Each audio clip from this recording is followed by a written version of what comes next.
I decided to have the vaccine because I felt that it was the safest option for my family and the people around me. Looking at the evidence, I felt that my baby could benefit so much from the antibodies from the vaccine.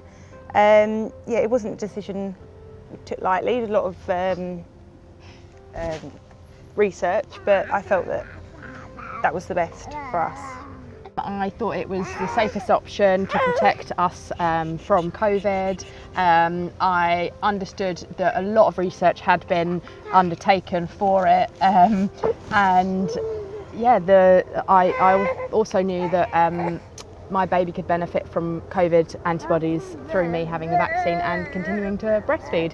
So as with Verity, thought about it a lot, spoke to friends who had some medical background, looked at the research, and yeah, made my decision from there.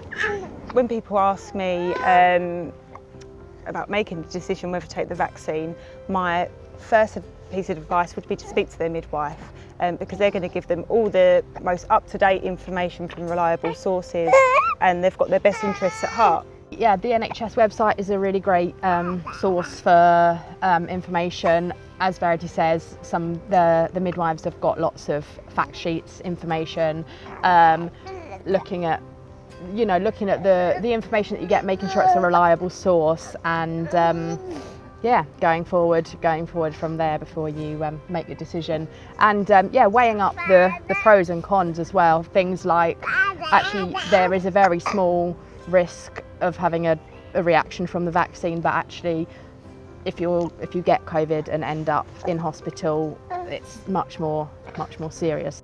So I think it's completely normal to be concerned when it comes to breastfeeding, what you're putting into your body. Obviously your baby comes first, but from what the research that I've done,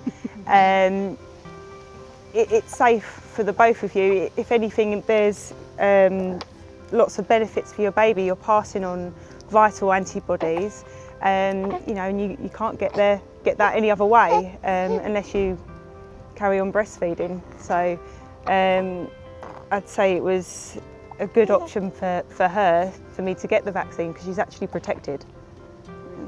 Making sure the sources are reliable, checking the dates, things like that when you're looking at making a decision that is an important one in terms of your health and your baby's health. I completely understand why someone would have concerns about getting the vaccine while pregnant. I had the same. I was pregnant through the first and second lockdown, and at the time I probably wouldn't have got it, because the research wasn't quite as clear as it is now. So I understand that anxiety, but knowing what we know now, I wouldn't hesitate to have the vaccine if I was pregnant.